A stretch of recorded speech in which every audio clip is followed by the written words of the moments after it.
Olá, amigos da TV Impacto.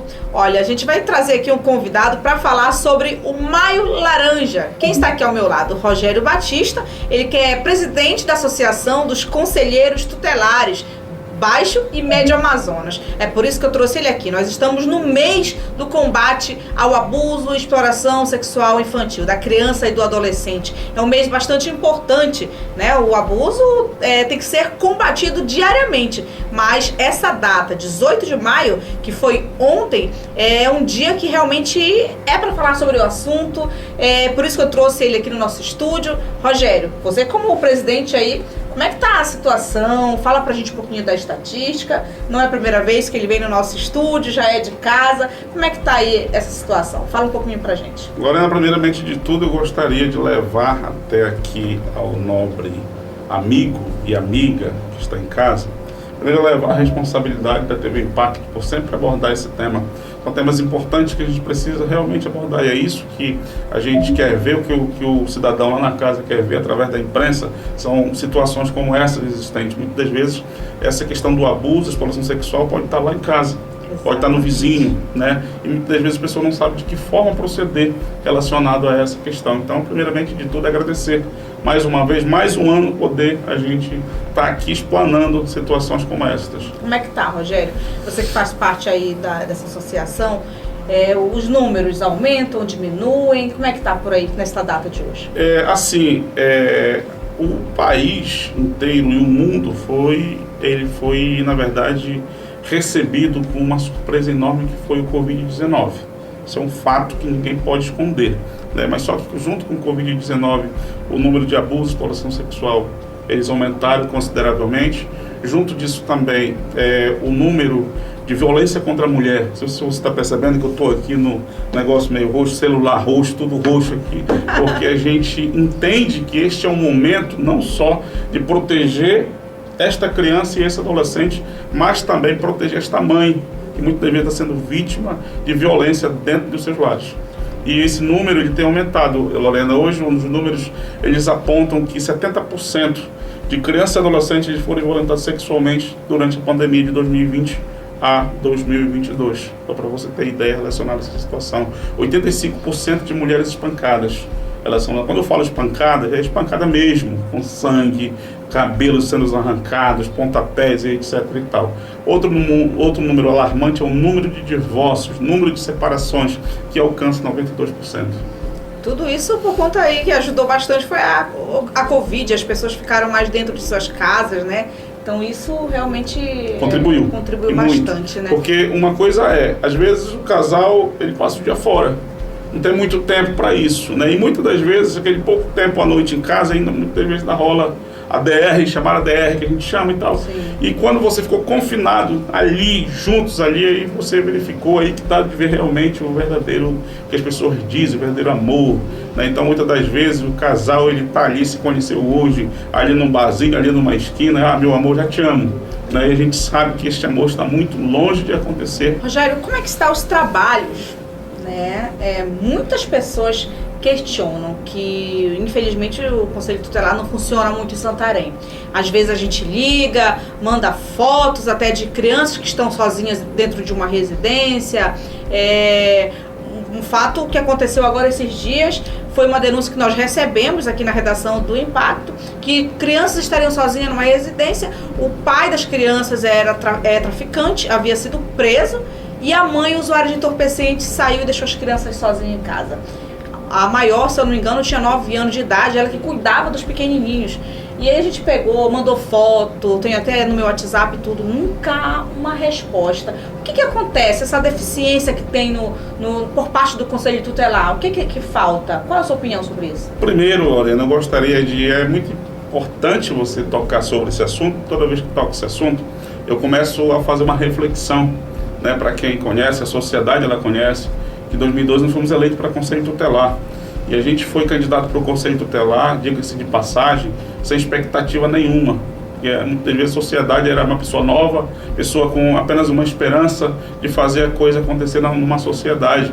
E a gente fez um trabalho grandioso dentro de Santarém, onde na nossa época não existia isso. E quando eu vejo situações como essa, me entristece muito. porque hoje a gente representa a classe e a gente verifica situações como essas. Recentemente, 28 municípios do oeste do Pará estiveram reunidos junto com a CESTER, que é a Secretaria de Assistência Social do Estado, aqui em Santarém, onde a gente estava debatendo sobre essas deficiências relacionadas a essa questão. Sobre Santarém, eu posso te afirmar consideravelmente que situações como essa que acontece no Conselho Tutelar, muitas das vezes é falta do equipamento público, muitas das vezes é o descaso que acontece de governos relacionados ao Conselho Tutelar, porque muitas vezes falta gasolina, muitas das vezes tem a questão de carro, que o carro prega, tem toda uma situação ou outra, e a gente tem um Conselho Municipal de Direitos em Santarém, que precisa, eu sempre digo, que precisa de uma atuação mais emergente relacionada a essa situação. Agora deixa eu vender meu peixe rapidinho. Santarém, ele prefere pegar, Lorena, pagar 40 mil reais para um palestrante de Goiás, por exemplo, enquanto tem eu aqui não me contrata, um exemplo. Entendi. E às vezes eu estou no outro município cobrando tipo 2.500, um exemplo. E que muitas das vezes o outro município é muito melhor capacitado do que... Por que eu te digo isso? Não quero te dizer porque eu sou melhor ou não. Mas eu quero te dizer que, por exemplo, o cara de Goiás, ele não conhece a nossa realidade. Se você for falar isso aí pro cara lá de Goiás, ele vai ficar, como? Então a gente tem aqui a questão ribeirinha, nós temos a questão quilombola, questão indígena que está em alta. Ou seja, é preciso e é necessário haver responsabilidade relacionada a essa questão. Ponto 2. Nós temos hoje um sistema, Lorena, inoperante. Hoje, por exemplo, isso que estou falando é relatos de conselheiro tutelar. Que conselheiro tutelar ele não está conseguindo ter acesso ao promotor público. Chega toda aquela cheia de situações que tem que deixar com o secretário isso e aquilo. E isso tem dificultado as coisas. E só quem paga realmente são as famílias.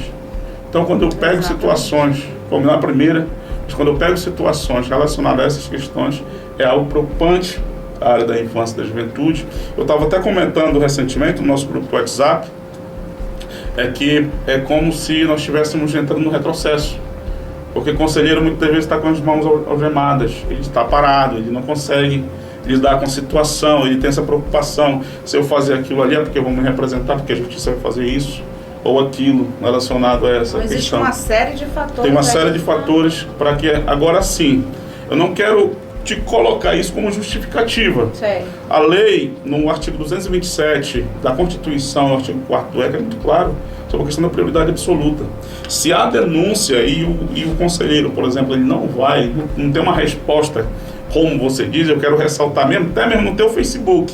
Se tu pega essas fotos, tu coloca no teu Facebook, isso já é uma denúncia relacionada a essa questão e tem que averiguar, não importa como que ele vai fazer para resolver a situação, mas precisa ser averiguado. Se não é averiguado, ele tem um prazo. Se não é averiguado, infelizmente tem que haver representação contra este cidadão. Rogério, qual é o número de telefone que as pessoas podem ligar para fazer denúncia? Tem algum tipo de... Conselho Tutelar 2 de Santarém, ele fica ali na rua Jacarandá, número 562, próximo à primeira rotatória, bairro de Santarenzinho, 9123 4044, né? As pessoas podem ligar. Esse é um telefone que funciona 24 horas, né? Então, qualquer hora do dia, da noite, da madrugada, vai ter um conselheiro para atender. Só lembrando que este conselho, ele atende de grande área de Santarenzinho, grande área do Maracanã, grande área da Nova República e algumas comunidades, né? Aí nós temos aqui no centro o Conselho Tutelar 1, né? Fica na rua 7 de setembro. Lá é o 991383143. Também esse telefone funciona 24 horas relacionado a essa questão. É para funcionar 24 horas. Agora, é o seguinte, eu tenho dúvida, eu quero denunciar, mas eu não quero aparecer, um exemplo, você pode ligar lá para o Disque 100, do seu telefone, você pega e disca 100 e você vai atender, esse telefonema vai cair para Brasília, no sistema de direitos humanos de imediato remete para os conselhos tutelares. Ótimo. E aí você não se identifica, você pode dizer, eu quero ser anônimo e etc e tal. Pronto.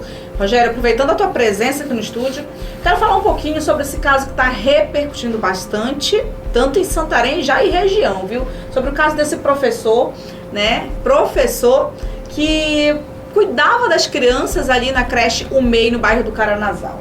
Nós tivemos uma entrevista que inclusive saiu ontem com a mãe de alguma das crianças, mães de crianças, né, que foram abusadas por este professor ali na creche. Eu gostaria de saber a tua opinião sobre esse assunto. Elas também falaram da demora por conta da CEMED, de afastar, de tomar alguma providência sobre o assunto. O que acontece? Qual a tua opinião sobre isso? Bom, sobre essa questão, eu quero te dizer e afirmar que não é a primeira vez que isso acontece relacionado à CEMED. Muitos casos vêm acontecendo de pedofilia, por fim, uma série de situações onde há essa situação. A CEMED adotou um protocolo chamado do tal setor jurídico. Para quem não sabe, você que está em casa que não sabe do setor jurídico, nada mais, nada menos que um advogado. Ele é contratado para essas questões relacionadas à legalidade e etc. e tal. E o advogado, ele não tem nem o poder de decisão. O advogado, ele não é juiz, o advogado, ele não é promotor público, o advogado, ele não é conselheiro tutelar, ou seja, o advogado, ele representa alguém. E neste momento, neste ato, ele está representando aí a CEMED, Secretaria Municipal de Educação. Lorena, relacionado a essa questão, a CEMED, de repente, ela comete um erro grave ao afastar o professor. Mas, Rogério, por quê? O que ela deveria fazer, primeiro, era afastar da sala de aula. Esse é o correto. Não exonerar. Primeiro, ela afasta da sala de aula. Esse professor já vai ficar lá na CEMED, cumprindo suas cargas horárias e tal, mesmo que ele fique sentado. Mas ele precisa estar lá até que se apure todos os processos relacionados a essa questão. Mesmo que ele seja acusado, ele tem o direito de suas defesas, constituir, enfim, que a gente acha quase improvável com que isso aconteça, mas isso é questão da legalidade. Outro fato importante, Lorena, é a falta de responsabilidade da nossa Secretaria de Educação relacionada às nossas crianças e nossos adolescentes. Desculpem falar, né, relacionado a essa questão, mas você verifica hoje nas escolas. As escolas hoje você não vê conscientização, nas escolas hoje você não vê prevenção, você não vê palestra, você não vê nada mais relacionado a essa questão. Aí eu quero te dizer uma coisa, que tudo isso nós tínhamos nos conselhos anteriores relacionado a essa questão, e de lá isso parece que a parceria ela se encerrou relacionada a essa questão. Eu faço registro de alguns números. Nós temos lá na Polícia Militar o soldado Glauber, que tenta se esforçando daqui. Muitas das vezes o soldado, o Glauber em si, ele é destratado, as pessoas não querem parceria, não querem se juntar e tal, e o cara se esforça relacionado a essa questão. Digo sempre, nós só vamos combater situações como essa quando todo mundo estiver unidos em prol de uma situação. 18 de maio, Dia Nacional de Abuso e Exploração Sexual. Eu te pergunto, que tivemos nas escolas relacionado a essa questão? Cadê aqueles movimentos que antes nós tínhamos? Por que a pastoral do menor hoje parou de funcionar? Relacionado a isso? É uma pergunta que a gente tem que se fazer e que precisa ser respondido. Nós temos aqui o Fundo da Infância e Juventude, o FIA, que ele é destinado para ações emergentes como 18 de maio. A pastoral do menor, pasmem, parou de funcionar, de repente, por falta desse recurso relacionado a essa situação. Para quem conhece a pastoral do menor, cidadãos hoje, profissionais, Lorena, passaram por lá. Não sei se você já passou por lá, mas que muitos profissionais hoje passaram pela pastoral. Vamos fazer essa Então, tem essas situações preocupantes relacionadas a essa questão. E o caso do professor específico não é só este caso. Existem muitos casos que é passados pano quente, que ninguém divulga relacionado a essa questão. Então, o que eu quero dizer é o seguinte, quando há casos como esse, não tem que ser médio segurar, é passar para conselho tutelar. Quem não lembra do caso da professora que foi denunciada pela UFOPA, que era acusada de maltratar as crianças, salvo engano, no mandato passado, e aí que a CEMED tentou segurar, e que só foi colocado exposto, Lorena, depois de eu ir e começar a denunciar. Como não teve jeito aqui em Santarém, eu tive que denunciar em Brasília. Porque eu estava questionando naquela ocasião que deixaram as prerrogativas do Conselho Tutelar de lado. E a CEMED estava tentando resolver. Então sempre eu digo, CEMED resolve a questão da educação. Quando eu falo questão da educação, quando passa a questão de crime, já não é mais CEMED. Te digo uma coisa, algo muito importante, Lorena. É a questão das escolas. Existe um regimento interno defasado nas escolas hoje. Esses regimentos internos, eles cometem crimes contra os direitos da criança e adolescente, porque fere o estatuto da criança e adolescente. Então a gente participa dentro das escolas, a gente faz jornada pedagógica relacionada a essa questão e a gente verifica essas questões. Vou so te dizer, você que tem seu filho, de repente lá na escola, vamos dizer que seu filho não se comportou muito bem, a escola lá pega aquele menino, é o seguinte, hoje tu vai lavar o quarteirão inteiro, como um castigo relacionado a essa situação. E tem pai que acha isso muito bonito, relacionado a essa questão, mas isso não é o papel da escola, fazer essa questão, porque o menino está se comportando bem, não quero mais, vou transferir, vou expulsar. Ele não pode, nenhuma escola pode expulsar ou transferir o filho. Se o seu filho vai com a meia diferenciada, se não vai com a farda, a escola não pode mandar voltar. E isso tem acontecido relacionado a essa questão. Então é preciso, é necessário respeitar primeiro a legislação e depois seguir.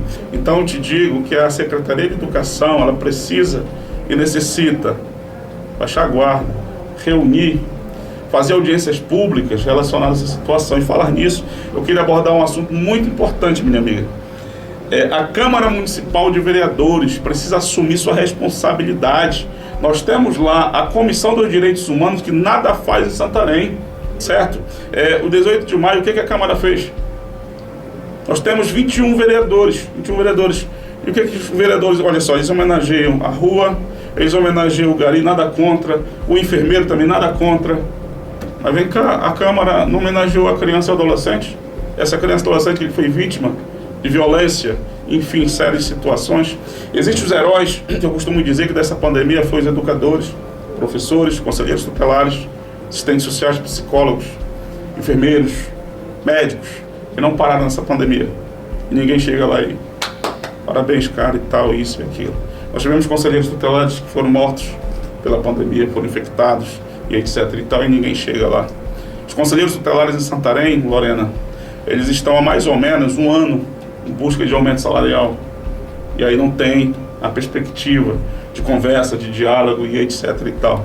Então isso aqui, eu só estou te dizendo isso, são relatos relacionados à questão da área da infância e juventude. Muitas das vezes eu, cidadão, lá em casa, mas pô, esse conselho então não faz nada.